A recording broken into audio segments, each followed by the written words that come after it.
What could this be, guys? Well, we're going to tell you a little bit later in the episode, so you'll have to watch the whole time.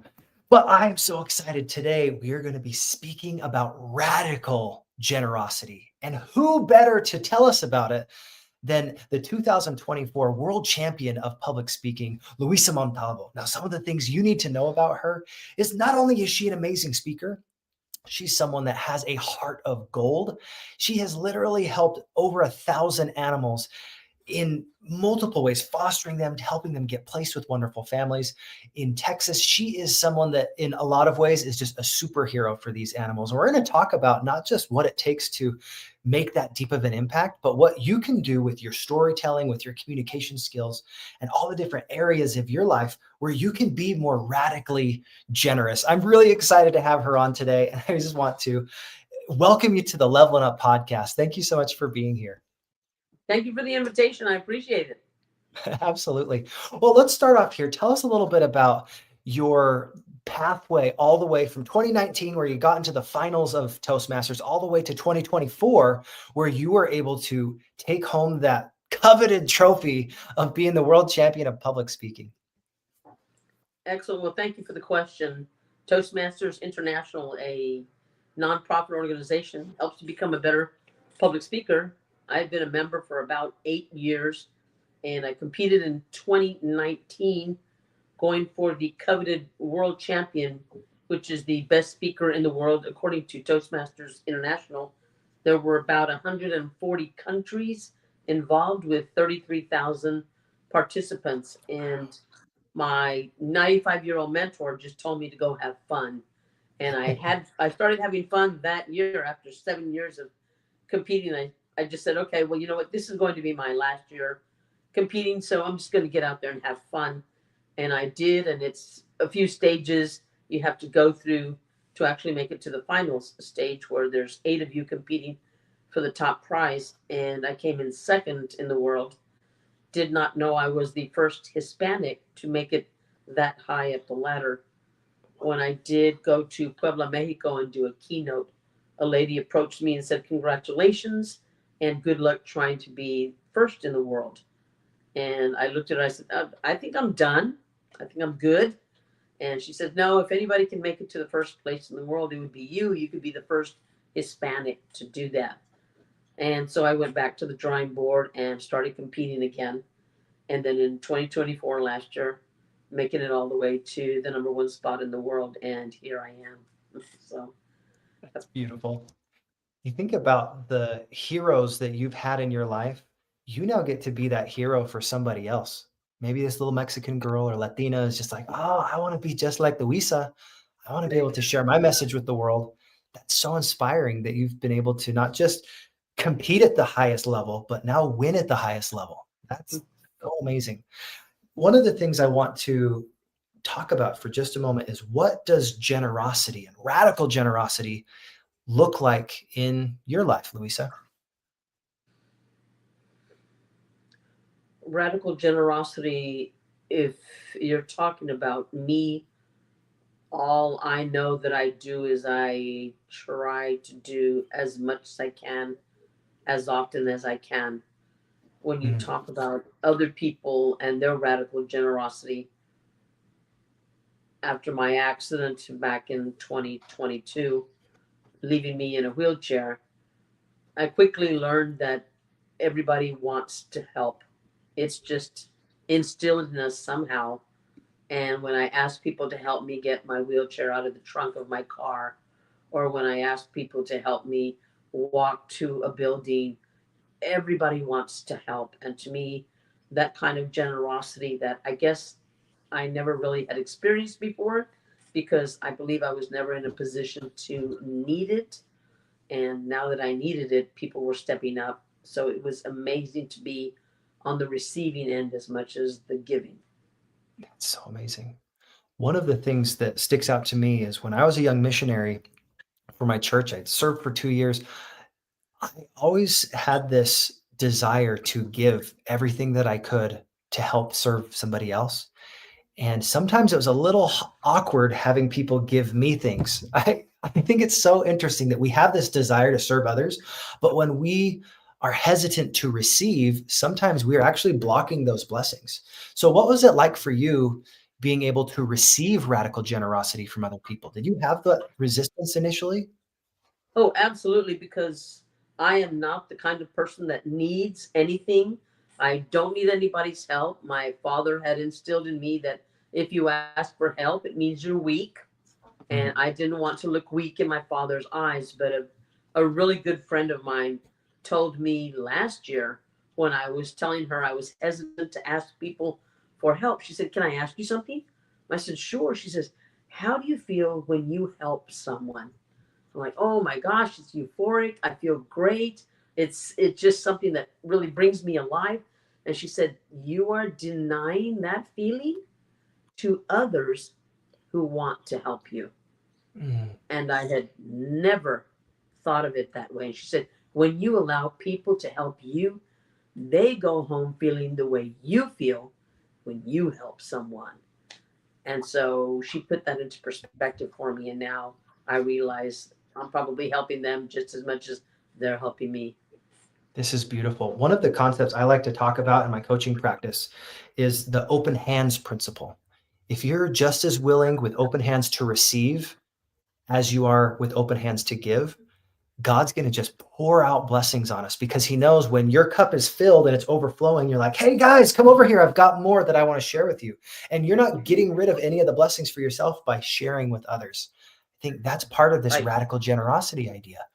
Now, there is one thing here that I think is really interesting. I come from a linguistic background because I speak Mandarin and also Spanish, so maybe we'll do a little bit of that. But I wanted to ask you, when someone is using language that you're familiar with, or ideas or stories you're familiar with as an audience member, why is that being generous by not using jargon and things that are over people's heads, but making sure that it is a message that people receive and can understand? Why is that so important for you?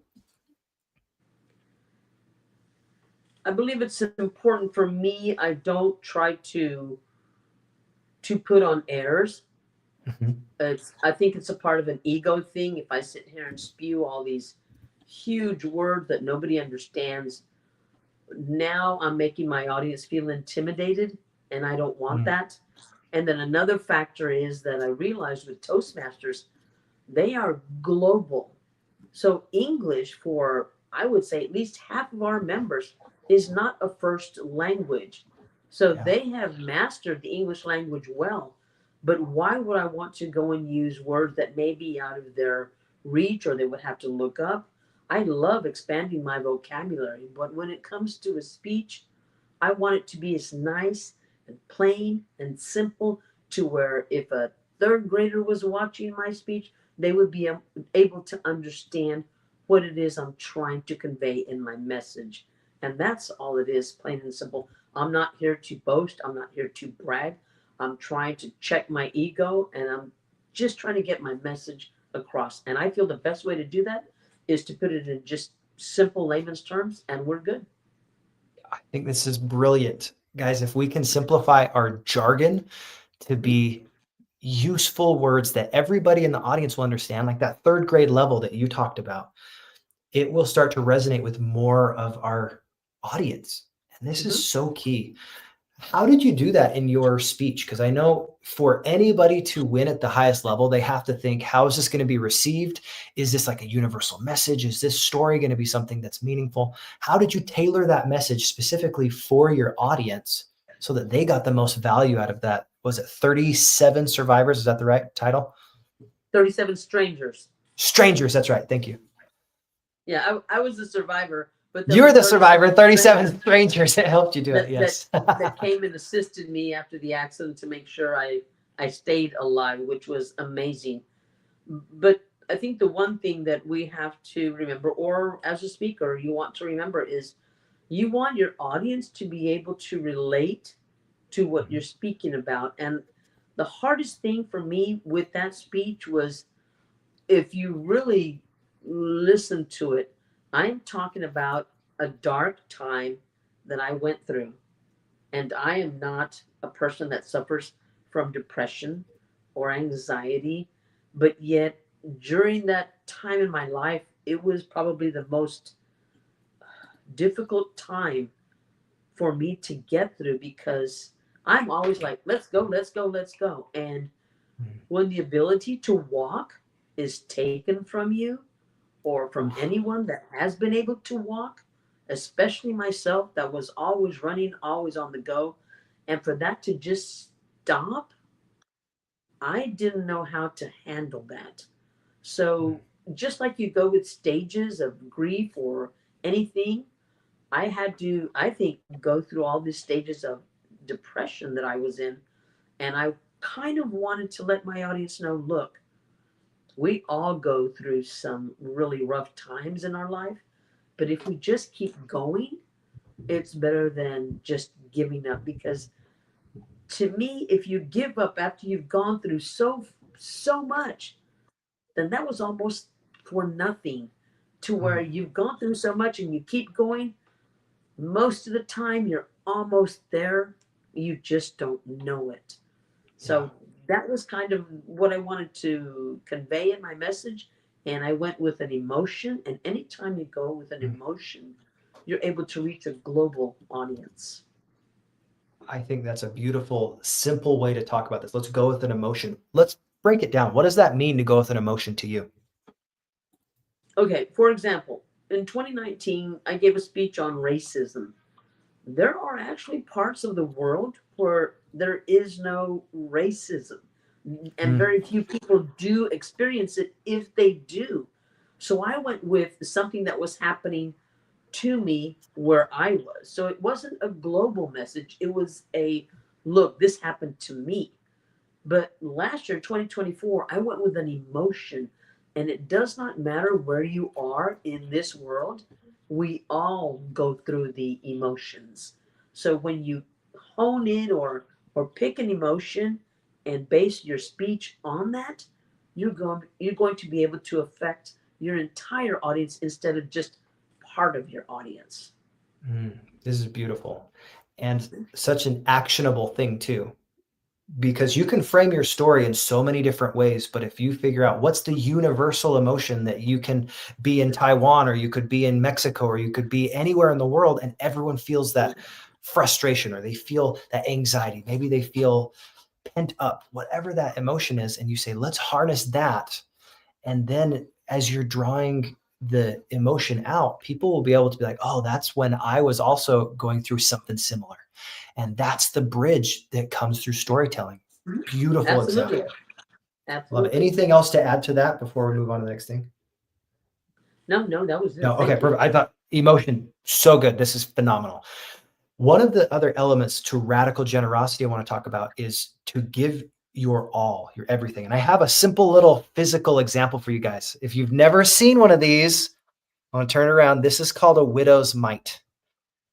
Now, the widow's mite in biblical times, this was one of the least expensive denominations of money. But there was this time when we had this old lady and she was putting in this widow and she's putting in her money for basically like her tithing to say, this is all that I have. And she put in her money. And that represented everything that she had in material means. She gave her all. And then Jesus, when he was giving this example, he's like, well, these other people, they gave thousands and thousands of dollars in our own vernacular. But who was it that gave more? The lady who had very little, almost nothing, and gave the widow's mite, or someone who had plenty and gave just a sliver? This is a massive distinction when it talks about generosity. Giving your all doesn't mean we expect you to empty your bank accounts and give everything to the poor, because if you don't have anything left, you now are not able to continue to help others. But giving your all and that widow's mite style of radical generosity, that's what I want to get your take on, Luisa. How do you give your all on stage? That's a great question. I believe the stage is probably one of the places where I have no problem giving my all. And it was with the idea, or for me, the radical idea, that when I got on stage, it wasn't necessarily for me to win.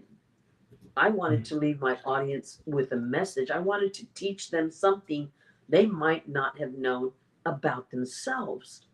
And to me, when you go about it with the idea that, look, if I don't place, if I don't win, if I don't come in first, second, or third, it's okay.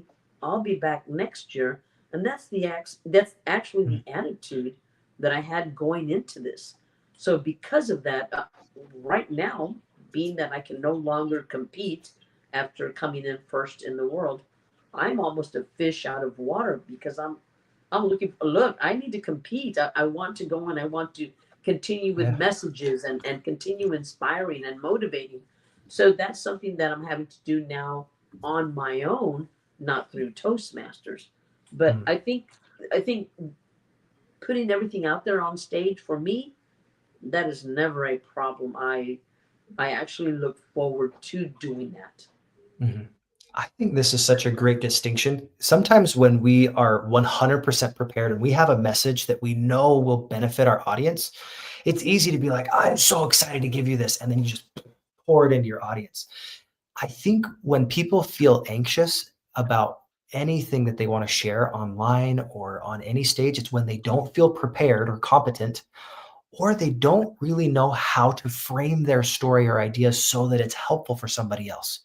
Mhm. Maybe they ramble on or they get stuck on one thing and they run out of time because they got hyper focused on one element so much that they forget, oh, we need to make sure we understand where you're going with this. So let's talk about structure for a moment. Sometimes simplicity is the way that we need to go. And sometimes we have to literally cut out a lot of the things that we want to say for simplicity's sake. Would you talk about how you're radically generous in the way that you organize and simplify your message, packaging it so that people not only understand, but they can do something with it? When it comes to speaking, I know I've been coached or it's been mentioned that if you want to get your idea across, it should basically be just one idea in your entire speech. Mm. And I'm the opposite of that. Mhm. If you go back and listen to my speech, there should be 4 or 5 different sections of the audience that I reached out to. And it's almost like when you cook spaghetti, I don't know if you know, you throw it on the wall, and if it sticks to the wall, then it's ready.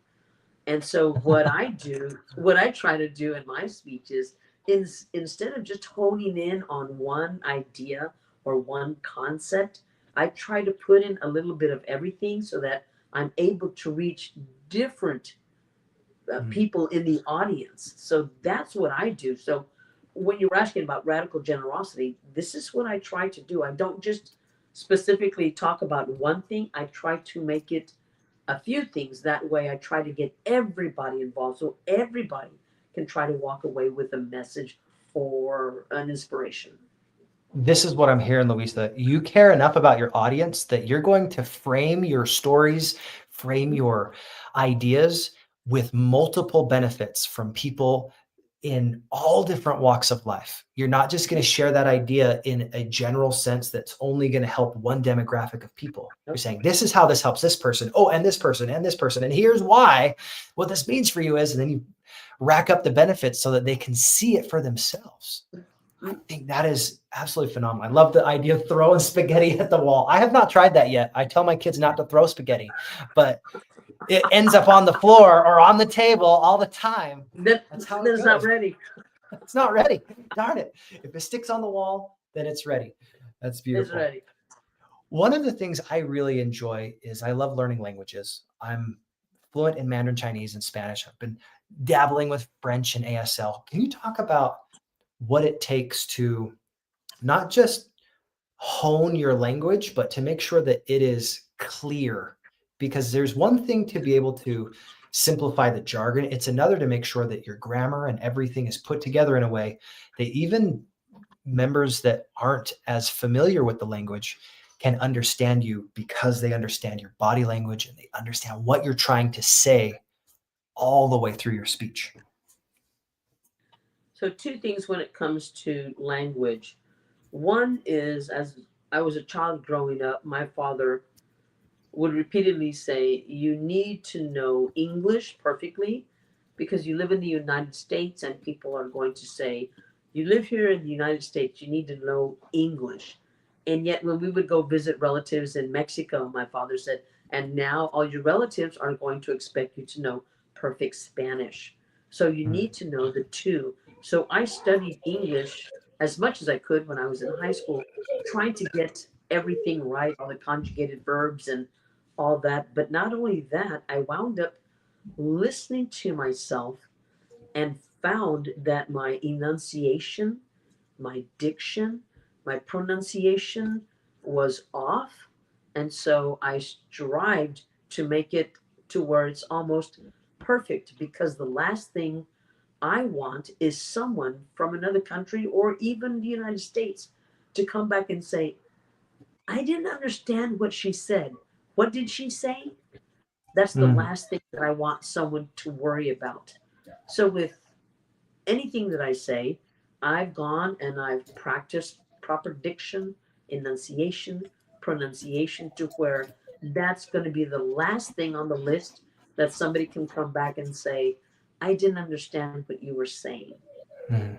This is absolutely essential. I used to teach Mandarin Chinese in high school. For 7 years, I did that in the public school system. And the thing that I was most interested in is making sure that my students had comprehensible input, meaning every word that came out of my mouth, they understood clearly. And then if they didn't know the word because it was in a different language, I would make sure they understood by either pausing and pointing at like a definition or contextualizing it really clearly with my body language or in a Mhm. story. This is absolutely essential if you want to have pocket fluency in a language, meaning whatever context you're in, you say, hey, this is what I want to learn. This is why it's important to me. If it's relevant and it's something that you're going to be talking about often, master those phrases that you need to use. Now, what does this Mhm. do for you as a communicator?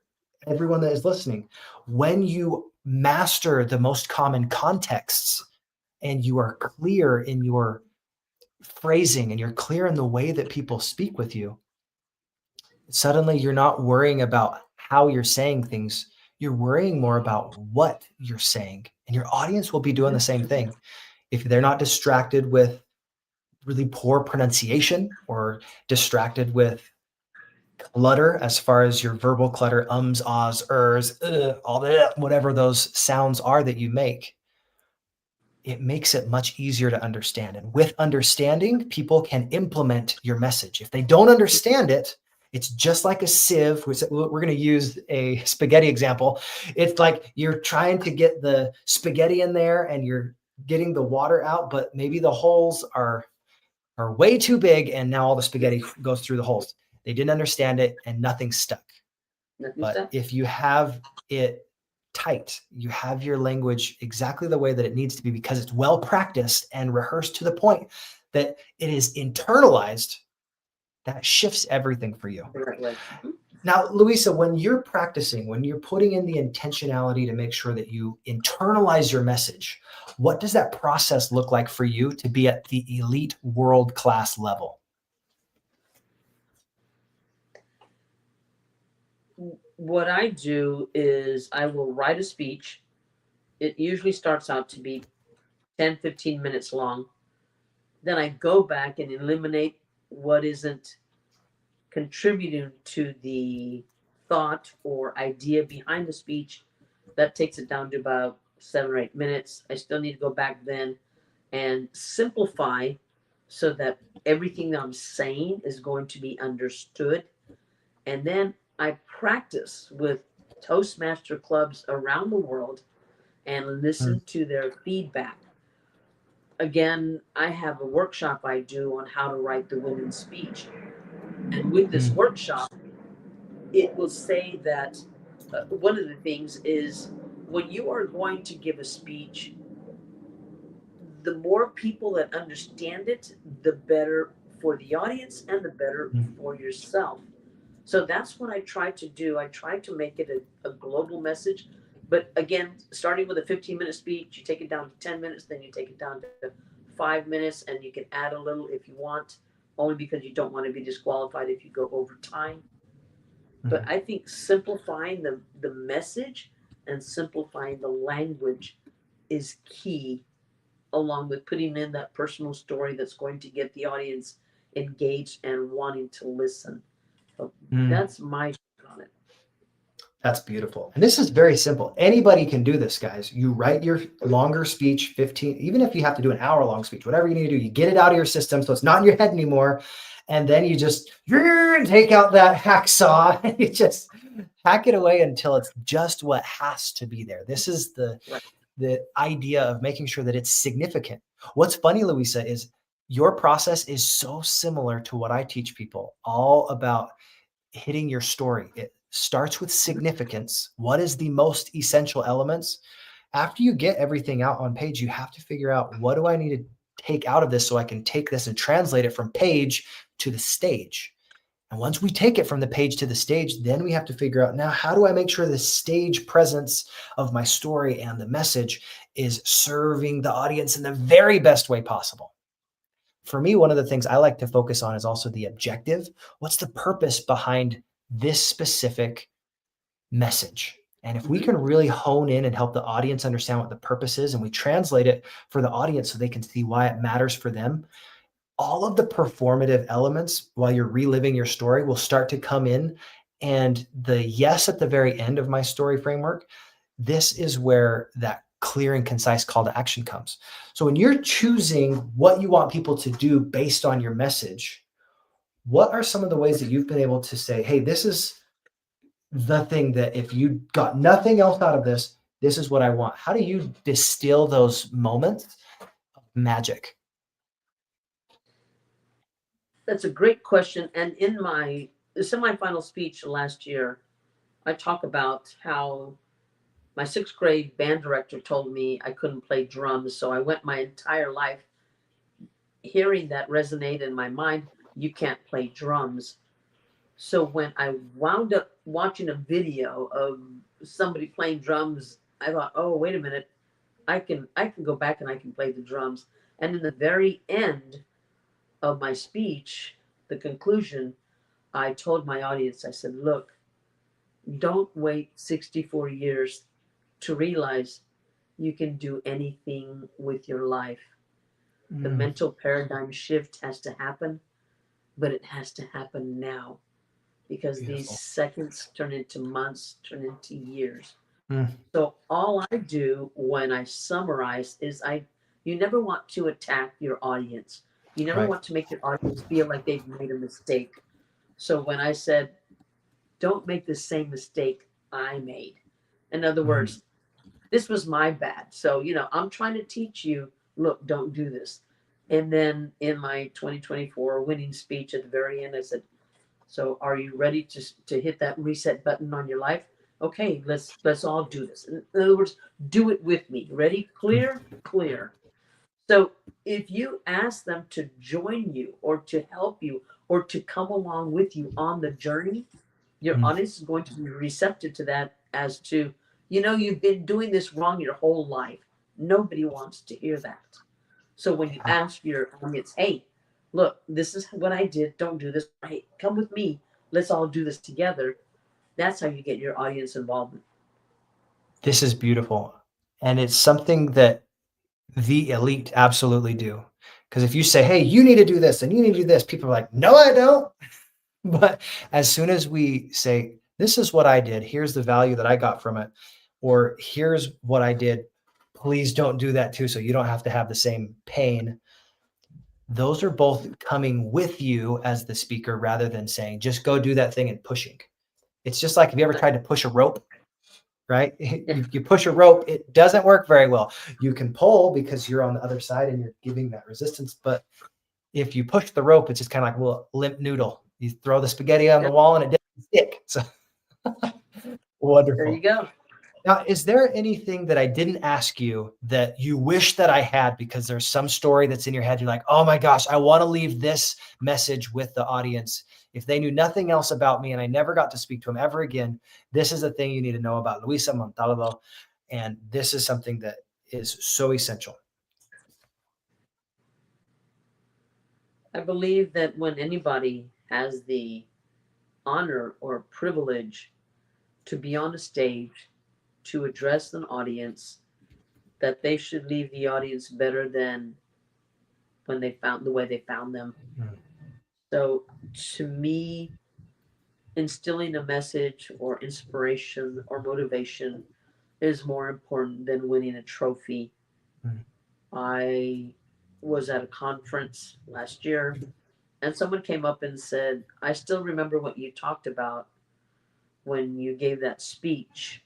And I said, that was 8 years ago. And she said, yes, but I remember it. And I hadn't even placed at that contest. And then I Mm. looked at her, I said, can you tell me what the first place winner talked about? And she said, I have no idea. So I would rather make an impression on someone for them to be able to remember what I said than to walk home with a trophy. So Mm. anytime you are granted the privilege to speak to an audience, try to leave them with something that maybe coming into it they didn't have, whether it be inspirational, motivational, knowledge, anything. Try to leave them better than the way you found them. That's such a beautiful sentiment and something that you do consistently in your life, just by the way that I've heard from you from today. I'm definitely better because of this conversation. So thank you, Luisa, for practicing what you preach, because it comes out in your confidence. And I love that. Thank One you. thing that I forgot to ask you that I would love to get at least a little bit more insight on is, I know that you love saving animals. And would you mind sharing one story of what it's like to either place an animal that was in a really bad situation? I know you've done this literally over 1,000 times, helping find animals. What's one of those meaningful moments where you're able to place an animal in a household and maybe change somebody's life or left that household better because of it? Well, first of all, realize that we have a terrible problem here in South Texas where we have stray dogs on the street all the time. So our shelters are always full and we're Mhm. always looking for homes for dogs. And a lot of rescues, God bless them because they are from the East Coast. Actually, they're from all over the United States.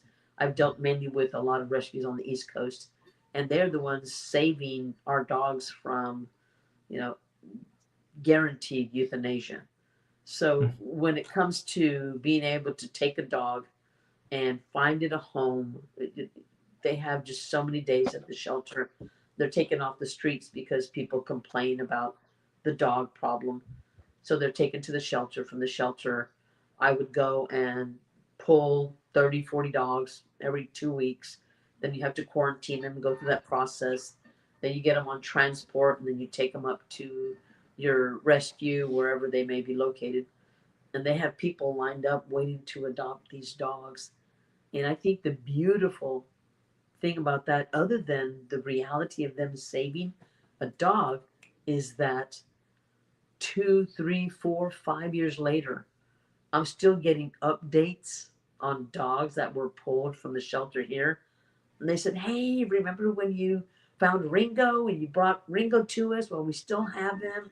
And remember when you have Mango? And they show me pictures and updates. And these dogs have gone from nothing and certain death to, going walking every day and they're wearing outfits and they've got their own beds and they've got brothers and sisters they play with, and it is so heartwarming to see that, to think, wow, 5, 6, 7 years later these people are still telling me, look, I've still got that dog that you brought us years back. And that's Beautiful. just, you can't buy that kind of happiness. I think that's one of the biggest reasons we want to raise animals, is so that they can become a part of our family. I've got one little cat that just walked by. He's over there if you can see him. He's being a little stinker, but his name's Tugger. But one of the things that I absolutely love about that story is when someone is struggling, not just an animal, when someone's struggling and you're able to help them out of their situation where they can absolutely have a life that's better.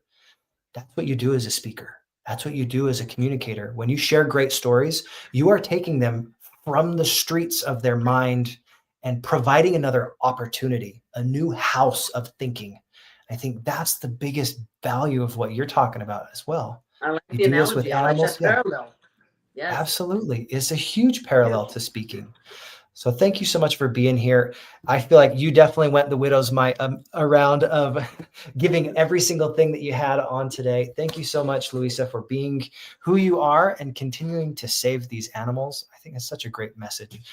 Thank you. Where is it that people can find you online? No, I'm on LinkedIn. I'm on Facebook, Messenger. My email, although I never really check my email, although I've had to now, is montalvo.luisa@yahoo.com. Perfect. But anybody needs any help, anything that I can do to help, if I'm not able to do it, I can find somebody that can help you. So That's beautiful. Yeah, so definitely go check her out. Luisa Montalvo, wonderful speaker. Grateful to be here. Now, one of the things I love to ask my guests, now that we've had this experience together, tell people why they want to listen to the Leveling Up podcast. What would be the value of not only listening to this episode, but connecting with these types of communication skills that helps you level up your skill sets, your mindsets, and tool sets all around storytelling? Why is that so valuable? well, I tell you, the one thing that again I love about podcasts and this one is you didn't just speak about one thing. You spoke about many things. And I think the human mind wants to know more than just a few things. So when you're able to cover different areas and different topics, that's what makes a podcast interesting. And you've done that. So the reason to do that is because you, again, and also you referenced your religion, you referenced God. And for people that need to hear something other than what they hear in the church or anything, I think that's really good also. So I like the fact that you were very broad in your areas of what we spoke about. So that's good. That's amazing. Thank you. Wonderful. Thank you so much, Luisa. And I really appreciate you being here. Guys, continue to level up your life. I'll just remind you, if you are feeling anxiety in the way that you show up and you want to be able to clarify your message, I wrote a wonderful book for you. It's called 3 Reasons Stage Fright Costs and Why You Must Fix It. Go to thefinalpercent.com/Brigham Blackham, and you also can have that book. I always have it right there. But I hope you have a blessed day. And next week is Thanksgiving. So I'm just so grateful to have all of you wonderful followers, all of you wonderful people. Oh, is your puppy here? I need to see. Oh, there you are. Look at that guy. What's his name? Her name is Color, and I pulled her from the rescue. It was freezing, and they had her on a huge doggy bed, and they had a live thing going on. And I saw her, and I just commented and said, "Hey, I'll take that one." She said, "Okay, come and get her." And the next day I did, and here she is. Oh, that's so great. I love it. Yeah. Well, that's beautiful. Well, thank you so much for being here. I will end the live stream, guys. Appreciate you for being here. Come back again next Thursday. We're going to have a lot more value for you every single time. God bless. God bless. Thank you.